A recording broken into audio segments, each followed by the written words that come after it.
Olha, a gente fala agora, a gente conversa com o deputado federal Nicolas Ferreira, do PL de Minas Gerais, a quem eu agradeço pela presença aqui no CNN Arena. Muito obrigado, deputado, pela presença. Boa noite. Boa noite, Leandro. Boa noite a todos os telespectadores aí da CNN. Deputado, o senhor publicou um vídeo esta semana que viralizou, né? Eu recebi o vídeo em vários momentos, né? E houve críticas por parte do governo em relação ao seu vídeo. Como é que o senhor explica essa crítica aí? Como é que o senhor recebeu as críticas do governo federal e depois a decisão de revogar a medida? Pelo visto, o governo do PT tem muita dificuldade em lidar com a verdade. Afinal de contas, eu inclusive no vídeo falo que o Pix não será taxado, mas não duvido que possa ser, e mostrei um histórico disso, como por exemplo a promessa da picanha, que até hoje não veio, como por exemplo a promessa de não taxar as compras da China, e estão sendo taxadas, e também a promessa da isenção de imposto de renda também não veio. Ou seja, há um histórico do PT de fato de enganar as pessoas. O vídeo ultrapassou 220 milhões de visualizações.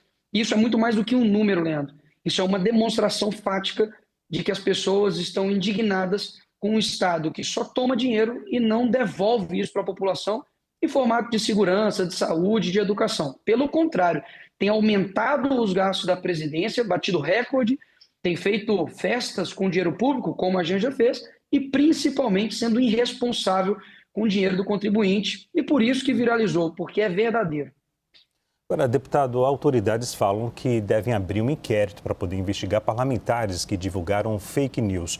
As autoridades não citam os nomes dos parlamentares. O senhor acredita que pode ser investigado? Eu estou sendo investigado porque eu chamei o Lula de ladrão. Ou seja, inquérito por inquérito, abrir mais um para mim é entrar na fila. Afinal de contas, se você é honesto aqui nesse país, a chance de você ser perseguido é gigantesca. Agora, saudades, né, de quando o Ministério Público Federal, de quando a PGE, de quando o STF se preocupava em investigar a facção criminosa, se preocupava realmente em olhar a corrupção que acontece dentro da política, as malas de dinheiro que foram encontradas, por exemplo, com o Guedel. Saudade de quando, de fato, os criminosos eram os criminosos, e não quem faz um vídeo com um fundo preto, sem gastar um centavo de dinheiro público e simplesmente tendo ainda que combater ainda mentiras e ataques por boa parte de uma imprensa que é comprada por esse governo. Deputado, o senhor apresentou, se não me falha a memória, o senhor e mais outros dois parlamentares apresentaram um projeto de lei, é isso? E também uma ação do Supremo Tribunal Federal sobre o caso da Receita? Nós estamos elaborando uma ação de controle de constitucionalidade juntamente ao PL Nacional. É uma peça elaborada, mas, visto a revogação, de fato, não perde-se o mérito, né, nesse sentido. Tínhamos também outras PECs, inclusive uma outra PEC, né, que abrange também a questão do Drex, que há um intuito, sim, né, pelo que a gente está vendo, de algumas pessoas já acabarem, né, com o papel moeda físico. E a gente sabe que isso daí é mais um controle mesmo do Estado, só que todas as ações que iríamos fazer judicial não vai ser necessário mais ser feito, porque de fato agora o Pix, digamos assim, voltou. Você aí, trabalhador informal, entregador de iFood, pedreiro, manicure, trabalhador informal, não mais terá, né, a lupa do governo em cima dos seus gastos. Agora, deputado, o que o senhor acha que aconteceu? Porque houve uma falha, alguns dizem, de comunicação do governo.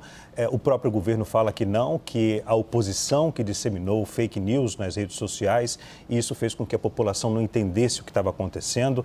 A população ficou em dúvida porque se a informação era de que a Receita Federal iria monitorar a movimentação financeira até R$ 5.000, a população ficou com receio de que caísse na malha fina e no futuro poderia aplicar uma multa da Receita Federal, né? E isso não foi esclarecido. Qual o ponto que o senhor destaca que o governo poderia destacar antes dessa medida? E era fake news, por que revogou? Essa é a pergunta que ninguém consegue responder. Afinal de contas, é impressionante, né? Eles comunicam algo, a gente recebe essa notícia, mostra a verdade, e eles simplesmente dizem que não, vocês são incapazes de entender. Só o governo do PT consegue entender as medidas deles. E se você discorda, ou se você faz um vídeo elucidativo, você é considerado um fascista, um nazifascista, como, por exemplo, não somente o Haddad mas agora o novo, né, secretário de comunicação do governo, inclusive dou boas-vindas a ele, diz que a oposição ela é fascista. E todo aquele, né, que inclusive está a favor disso ou divulga essas informações também é. Ou seja, se você discorda de mim, você se torna um inimigo. Eu sou o contrário. Eu acredito que a gente precisa concordar em discordar. Deixei muito claro no meu vídeo que não importa se você é de direita, esquerda, centro, isso é uma luta que o Brasil uniu em prol de não ter o governo simplesmente tendo a possibilidade de ter uma lupa no seu dinheiro e, no fim das contas, poder aplicar ali um imposto que não estava sendo aplicado anteriormente. E essas pessoas, lembrando, são pessoas comuns, trabalhadoras, e que se elas não fazem isso, basicamente elas não conseguem sobreviver. Afinal de contas, o Estado brasileiro custa e muito caro.